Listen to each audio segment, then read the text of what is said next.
A key part of the Sustainable Development Goals is research, creativity and entrepreneurship, which are going to be the transferable skills for the future. Things don't just happen the way that they do in books. You've got to persevere and it will then work.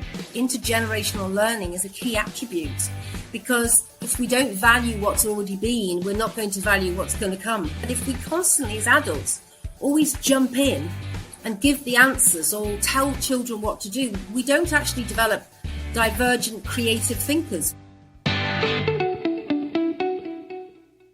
My name's Diane Boyd. I'm a senior lecturer at Liverpool John Moores University, and my research and my PhD was about early childhood education sustainability.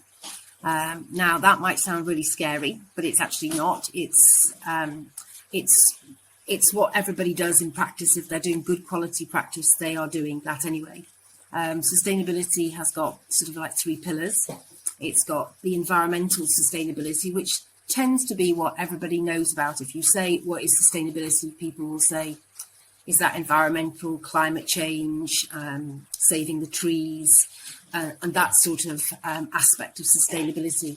And what is tended to not be discussed is economic sustainability and social, cultural or socio-political sustainability. But both of those pillars are still deeply embedded into the foundations of early childhood.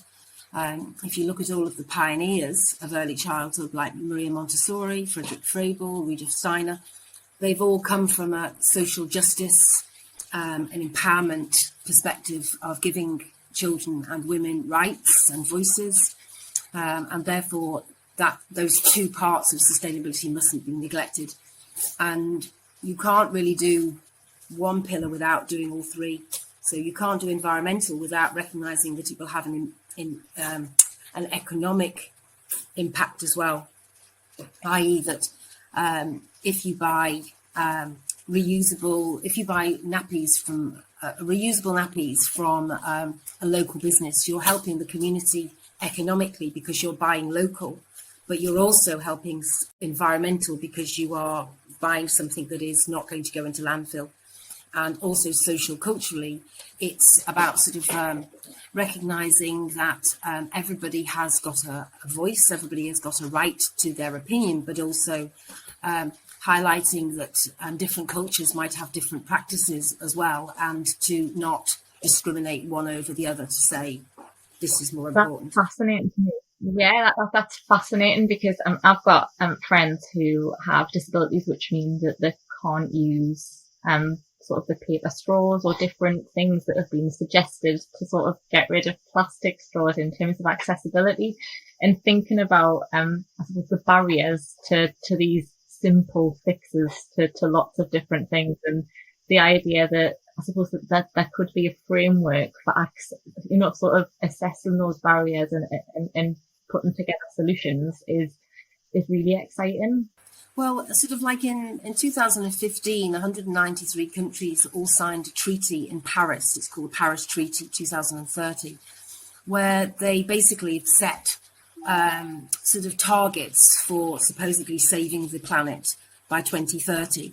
And obviously a lot of them are sort of very much business minded, sort of like to do with the energy or pollution or consumption.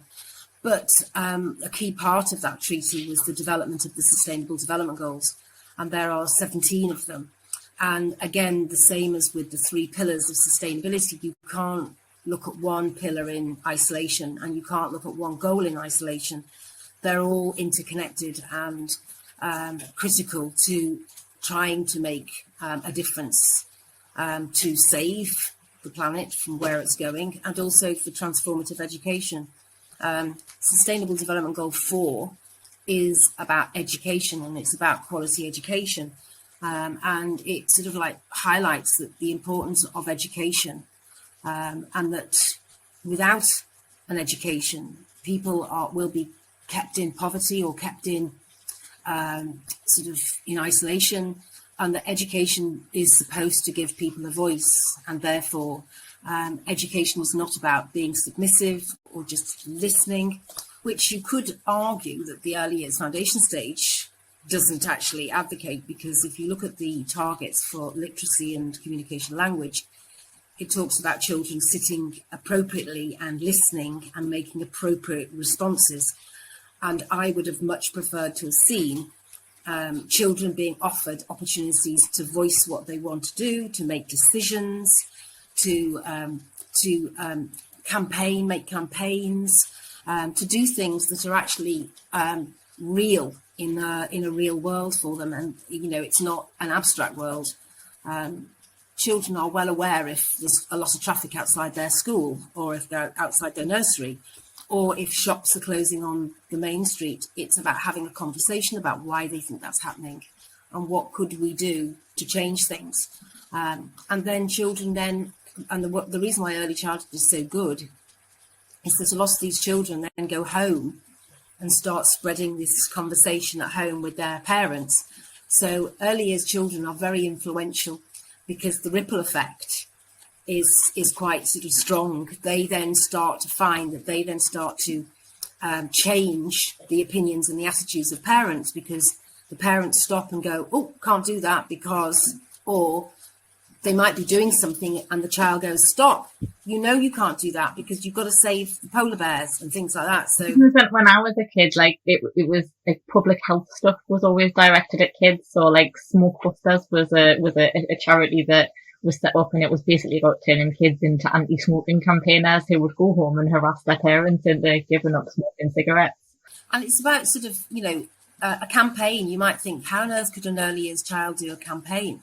But if you just look at literacy and numeracy within the early years foundation stage, it's asking children to be articulate, to be able to form opinions, to be able to write something, to be able to recognize numbers. So doing graphs or audits of how many how many cars go past their school, how noisy it is, all those sort of things. Children are capable of doing that. And because of the fact that it's set in the real world, it's not an abstract activity, a task that, you know, a teacher has decided to plan, that it has relevance and meaning, and therefore it makes sense. And, you know, that's what Piaget talked about in terms of children making sense of something.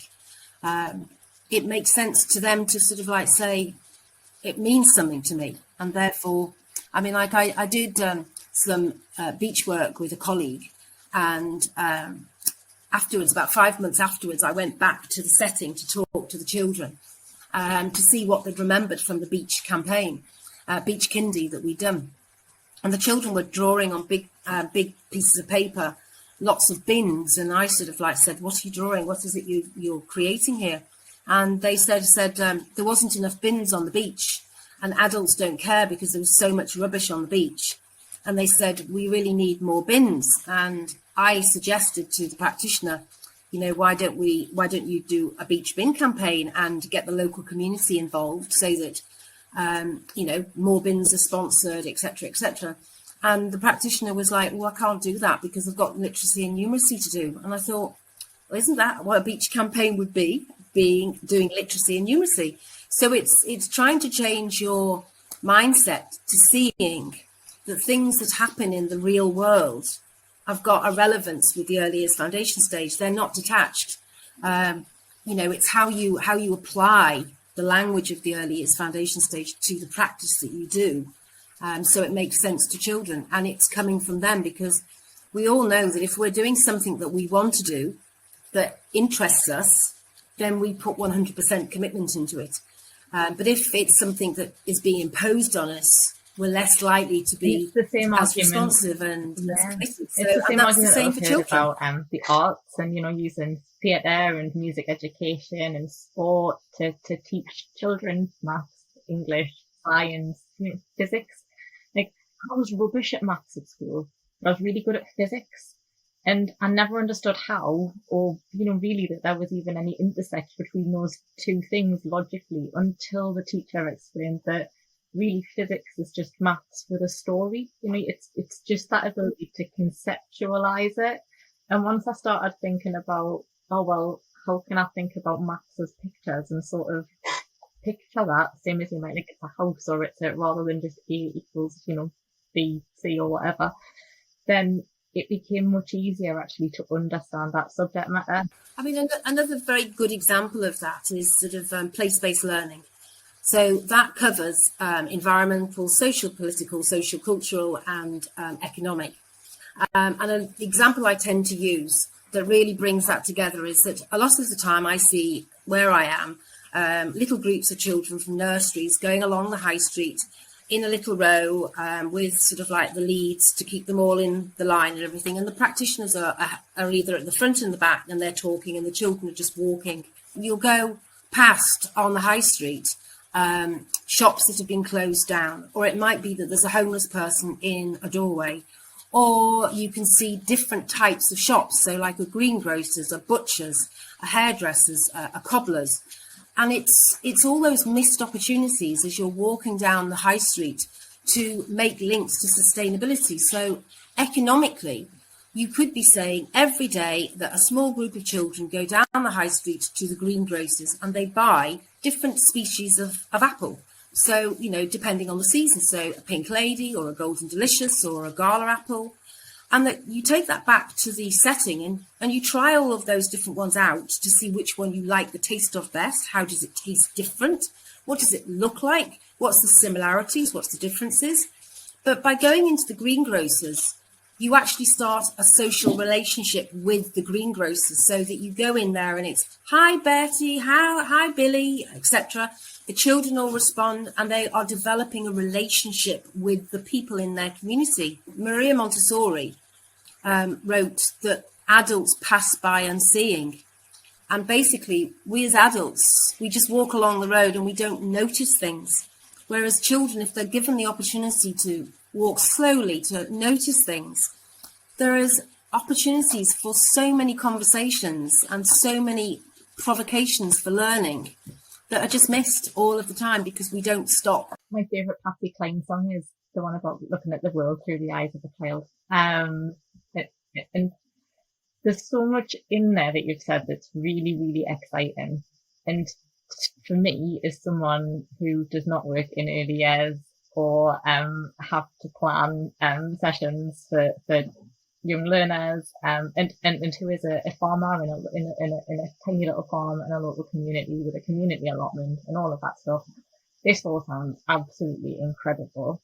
But I can imagine that there's a proportion of our audience listening who are terrified about the sheer size of the stuff that you're talking about, because they're being sort of the pillars and then all those goals and those different development like strands and strategies.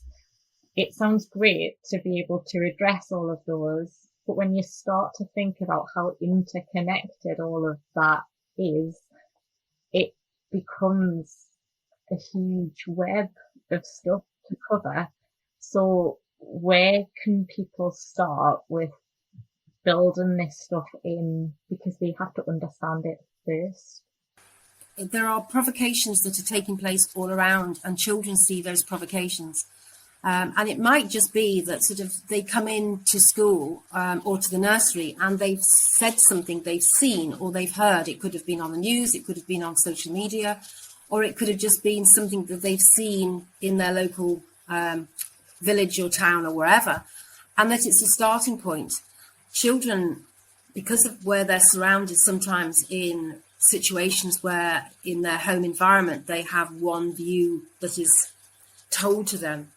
Research has shown that children have got racist and sectarian views by the age of 3, and therefore it puts a huge emphasis on the importance of early childhood education to be able to develop empathy, to develop a recognition of others and othering, so that you have that that kindness element. But it's hard. But that's social, cultural sustainability. It's about social justice. It's about equity, inclusion, about everybody having a voice. And the voice, as I said, isn't just a human voice. It's got to be an environmental voice as well. So how can practitioners build more of that sort of project-based learning into their practice? Again, I think there's probably a portion of people listening to the podcast who have a plan where it's this is the hour that we deliver this lesson, or this is the time we spend looking at this thing, and there might be 20 children that all have, how do they adapt that? I have been writing for Nursery World every month a column about each of the Sustainable Development Goals, about trying to recognise with practitioners that it's not something that's scary. It is something that is actually quite easy to do if you are given a few little sort of like guidelines or provocations to follow. And then with CACHE, I am now developing a resource which is taking that further, where it sort of like really sort of like pushes and prompts ideas about what you could do in practice. So, for instance, I've just been writing and looking at Sustainable Development Goal 10, which is reduced inequalities. But when you actually look at it, it's talking about migration, it's talking about inclusion, social, cultural, but it's about migration of people. Because obviously the Sustainable Development Goals are also written by humans, and therefore they would have had the human hat on. And a key part of the Sustainable Development Goals is research, creativity and entrepreneurship, which are going to be the transferable skills for the future. Well, you can start doing that in early childhood. You start by researching. Children have got iPads. They are very, very savvy with technology. It's the adults who probably aren't. And that children can start to develop their own little podcast, or they can make their own little newsletter, or as a group they do it. And you follow the interests of the children. And it might be that you end up going on a visit to see somebody, or you invite somebody in, or that you make a book that is for refugee children so that they feel comfortable. It really comes from wherever the children are. And I can't stress this enough. I know a lot of practitioners would say, but I need to know what I'm going to do. And I think if you say that I'm having a starting point, and you've got these textbooks that are specifically written for early childhood, and that you know that there is key terminology that you want to address, as long as you've got your starting point, which is the language, and you've got some key text stories that you want to sort of share, then that is your starting point. And you then see where the children take you. Taking that even further, that's, I suppose, changing those ideas around when we need to use the car and things like that. So again, like looking at things like weather and changing the way that we feel about going out when it's raining, or, you know, going outside. We know that being outside for 15 minutes a day is really, really, really good for our well-being. And it seems really simple, but we hide from weather as grown-ups. We become very attached to comfort. So actually not getting wet or not going out is enough to take the car to the shop, but we will be better off jumping on our bike or going for a walk, because it's not just about the sustainability and the pollution, but actually the people benefits, you know, the benefits to our well-being, which makes us have a sustainable life, because you're not going to get burnt out. Well, if you are spending time outside, if you're spending time with people who make you happy, then that's going to have an impact on you too. So again, yes, that's why they're all connected, because then there's life, there's Sustainable Development Goal 12, and 14 is about below water, 15 is about life on land. So again, they're connected. You know, sort of just that feeling, you know, of lying on the grass underneath a tree and just looking up at the tree and staring at the tree and actually feeling connected to that tree, just slowing yourself down. We don't let children do that. Everything is about, could you come and do this? And then when you finish that, I want you to go over there. Or if you finish that, you've got 5 minutes, you can go outside, but then you're going to have to come in and do this. It's about slowing everything down as well, to becoming mindful of the environment that we live in, and being emotionally attached to it. Because only when you're emotionally attached to something do you care for it. And therefore it's that developing that ecological sense of self that you actually are connected, and therefore it matters to you, sort of thing. And you don't get that if you're, but also one of the things I found last year when we was in lockdown, you know, just spending time watching a tree develop over the course of a year. Sort of it starts off in the winter with no leaves on it, and then you just start to notice the buds coming up, and the blossoms, and then the birds arrive. And it's about that slowing down and recognizing what's in your environment. If you borrow a little bit of pedagogy from sort of those different practitioners and those different sort of schools of thought, like Montessori and ReView and all of that different stuff that exists, that you could really cover the EYFS sort of by structuring it around these 18 different goals. I am linking every single point to either Development Matters 2020 or the Early Years Foundation Stage 21, so that and it could be either an early learning goal, or it could just be one of the points of the specific area or the prime area. But it's about sort of like recognizing that, for instance, if you were doing sustainable cities and towns, which is SDG 12, that by getting children to sort of like use Google Earth, start to notice what's in your town, going for a walk around your area and looking at the different properties, the different houses. Do they have chimneys, not have chimneys? So you're starting for children to be observant. Then you go back and you might do a bit more research. Then you might have conversations. These are all touching on communication, language, literacy, because you're then going and doing the information, expressive arts and design, because then if you then make your town using recycled materials, you are creating something using different multimedia resources. So yes, it's, by following this, you will be covering all aspects of the Early Years Foundation Stage, British Fundamental Values and Developmental Matters. So yes, the connections are all there. You just have to look for them and not feel that you have to be regimented into doing things to do with literacy. This is things like phonics.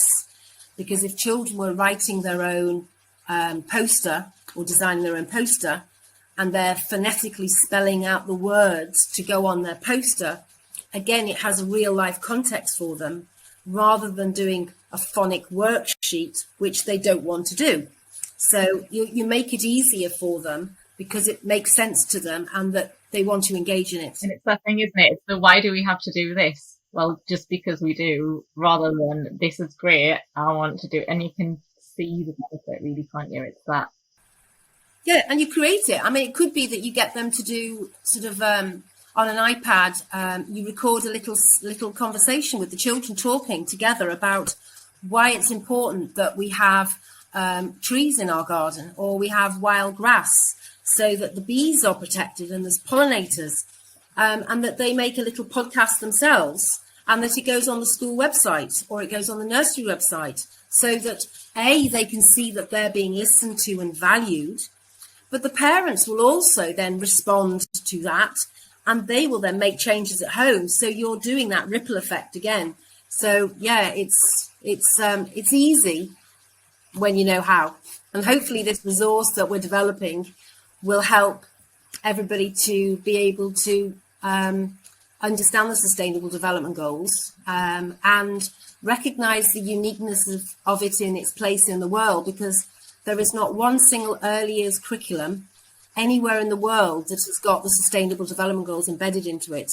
And therefore, this is a really great opportunity for English practitioners to pick up the mantle of sustainability and run with it. So that's amazing. And if anyone does want to make a podcast with their early years class or their school age class around all of these interesting things, and there is an episode of the podcast a few episodes back, if you have a look in the feed, called How We Made Our Podcast, because when we first launched the podcast, it was a completely doesn't cost any money, is very much a test to see if anyone is interested in this affair. So there's some really nice tips in there around how that happened.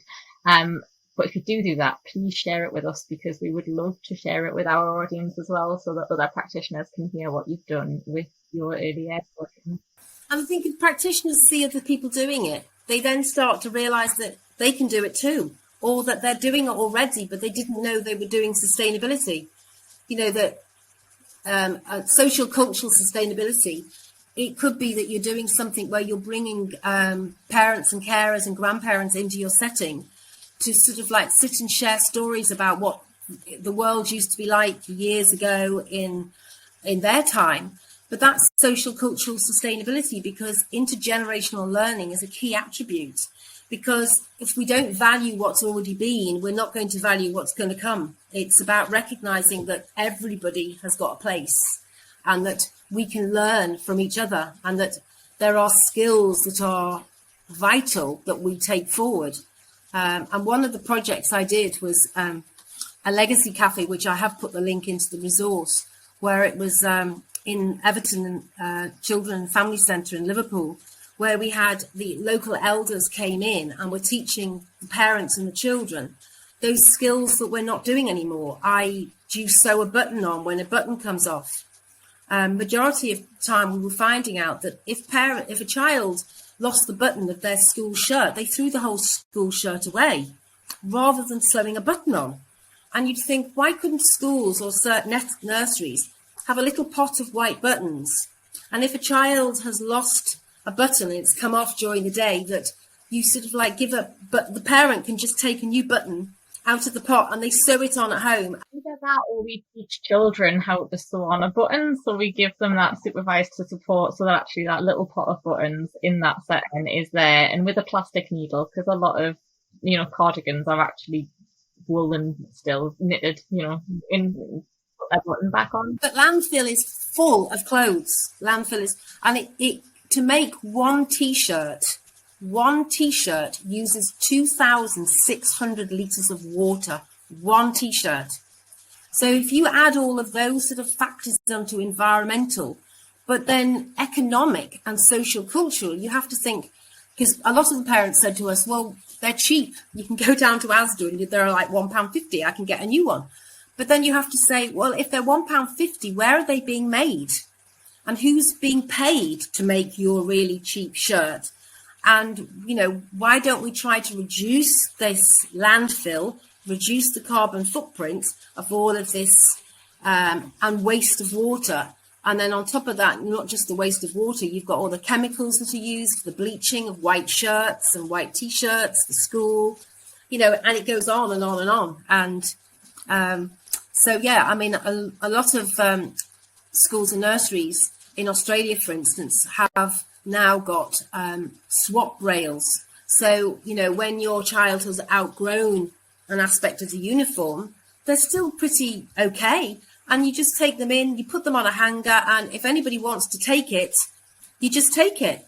It's not, you don't pay for it. It's just there because it stops it going into landfill. I've literally, before we talked on my lunch break, went to the post office to take a bag of clothes to send off, because there is a website service called Swapped now, where you can send off your old clothes and sort of give you credits, and then you go onto their online shop and you use your credits to buy other people's unwanted clothes. And I think especially in those periods where you've either lost weight or put weight on and you've got loads of clothes that don't fit you, that you're going to swap for other things, it's dead easy, isn't it, to go, oh well, I'll just have a look on the internet and see what I can buy, because I need new clothes, rather than thinking about what you've got already and how, if you're lucky enough now to have the skills to do it. I've got a sewing machine in the cupboard, and I would never think to just take in a shirt, or to dart something, or I would sell it or give it away or take it to a charity shop. If you look at the pioneers, Froebel, with his occupations, he had and his gifts. Gift 8 was the linear line, and it was the precursor to doing stitching. Maria Montessori had practical life skills where that every child could sew a button on. So with my early childhood studies students in their first year, I make sure all of them can sew a button on. When we talk about Froebel and his gifts and his occupations, they all then have to sew a button on. And, I can remember saying to them, who knows what darning is? And nobody knew what darning was. They didn't know, it was, why on earth would I sew my sock? And it's, again, sort of like saying, but if you just keep throwing things away, where do you think they go? And I had this picture of about 6-7 tons of clothes that were on a street in Sydney. And I said to the students, how long do you think it took for that amount of clothes to be donated into one charity shop in Sydney? And they were all talking away and sort of like coming up with, say, like 2 months or 3 months. And I said it was an hour. You know, and if you think of the fact that majority of the time, a lot of this stuff that's donated doesn't actually end up in the shop because it's either needs mending or it's dirty or it's broken. So they're thrown. So, you know, we've got to try and change the mindset. And if you look at Rudolf Steiner's pedagogy of early childhood was about sustainability. It was about regenerative farming and gardening, so that you're putting back into the earth. So you have compost, you put it back into the earth. Or when something is broken, you mend it. Or you have the skills like weaving, sewing, woodwork. They are your transferable skills so that you can be sustainable. That is what Rudolf Steiner was all about. CACHE Alumni, the fastest growing network of current and future professionals in care, health and education. You can join us for free at cachealumni.org.uk and get access to articles from subject specialists and experts, e-learning to a discount and benefits scheme, and lots of support with career development and your future growth. I was being observed when I was teaching, and the 2 children that were sitting on the computer turned it off whilst I was doing something else. And afterwards, when I got my feedback, she sort of said to me, you know, you had 2 children there who were doing absolutely nothing. They were sitting in front of a blank screen on the computer. And I said, well, I actually beg to differ. I said, they turned it off by pressing a button. And then they were then discussing, how do we get it back on again? And an adult didn't intervene. They were there trying to work it out themselves. And I sort of said, if we constantly as adults always jump in and give the answers or tell children what to do, we don't actually develop divergent creative thinkers. We develop children who just say, tell me what to do, tell me what to do, where do I go now? And you want children to be challenged. You want them to make mistakes, because if they don't make mistakes, they're not learning. And do you think part of that is becoming comfortable as practitioners with not being necessarily in charge of what's going on, or there not needing to be a resolution, and I suppose being a bit more comfortable with there not being an answer? Yeah, I mean, like, it could be fear, because they don't know the answer and therefore they don't want to be sort of questioned. But I always say that there's absolutely nothing wrong, and I say this to the students, if I don't know the answer, this a student asks me, I say, I don't know the answer, but let's find out. And I don't really see why that should be any different with a 3 and a 4-year-old. That if they ask you a question, that you don't do the typical thing of, oh, ask your dad or your mum when you get home. You think, this is research. This is what entrepreneurship is. This is about innovation. These are all the words of the Sustainable Development Goals. Well, you find out. Let's find out together. And so you do the research together and you find the answer out. And it becomes a journey together, and it's a line of inquiry, and you use the words of things like line of inquiry. So children use that language, and therefore, you know, you're not fobbing them off, but you're learning alongside the children. And that's what Reggio Emilio is all about. It's about the fact that you don't call children and teachers. They're both co-researchers. There is that idea of collaboration and cooperation, and that we're on this journey together. And I think that's the thing that we've got to try and change our mindsets to think. Yeah, and what you just said about that sort of co-researcher thing, when you're talking about, you know, practitioners jumping in and telling children the answer, and when they're exploring a situation or figuring something out, I think for me, that's probably one of the things that, looking back at my own childhood learning experiences, probably hindered me the most, in that I know that I now have to catch myself quite a lot from doing that thing where you're sitting in a meeting and there's all of these important people who know loads of really good stuff, and they're talking and you think, well, what about this? And then you go, oh, well, if that was a thing, one of these other people would have thought about that already. And I think that comes from that, you know, people just contributing the answer rather than trying to figure out why that didn't make sense to you, or sort of having a conversation and helping you to explore it, because actually children will often come up with answers that no one else has thought of, and it's the perfect answer, and it answers lots of questions that, because that level of complication isn't there for them, that they can sort of see through things that we sometimes struggle with.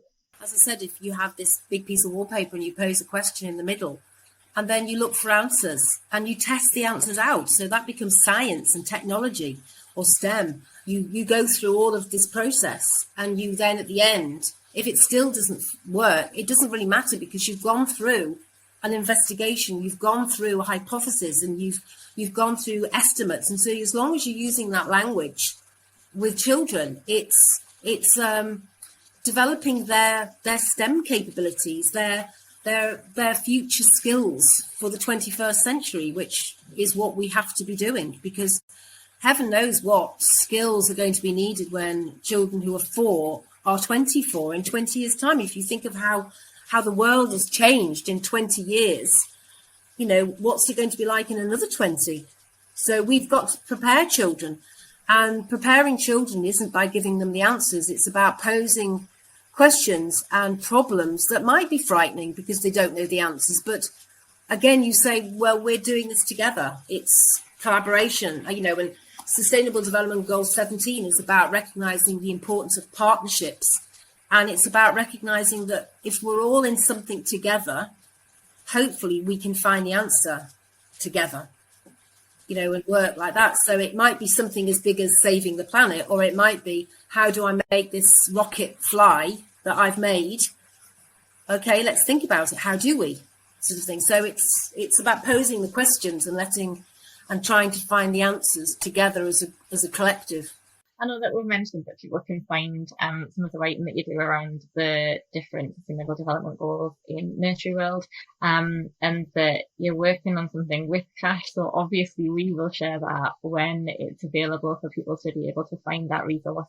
And we're also talking about you maybe doing some stuff with CACHE Alumni, so that the people listening can find you on the CACHE Alumni website going forward. Is there anywhere else that you'd like to post people to?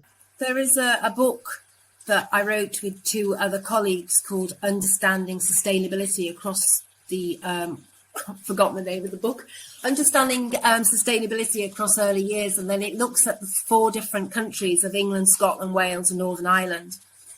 So that is also another helpful resource that might help practitioners to understand what sustainability is within their own context. Joining organisations, obviously there's eco schools, but I tend to think eco schools is much more environmental rather than the 3 pillars. And I think it's very important that we always focus on the 3 pillars together. And there's also OMEP, OMEP UK, which is about education for sustainability within early childhood. Or if anybody ever wants to ask me any questions, that they can email me at John Moores at d.j.boyd@ljmu.ac.uk, and I'm happy to help anybody who might want to start on this sustainability journey. Amazing. Thank you very much. Thank you so much for your time. It's been absolutely amazing to talk to you. And thanks to you at home. Don't forget, for more great content tailored towards those working in care, health and education, it's free to join our network, and you gain access to some great articles, videos and resources to support your career, and some information about career development, as well as our members' discount and benefits scheme. And if you'd like to feature on a future episode of Podcast, please get in touch at alumni@cache.org.uk. Until next time, take care.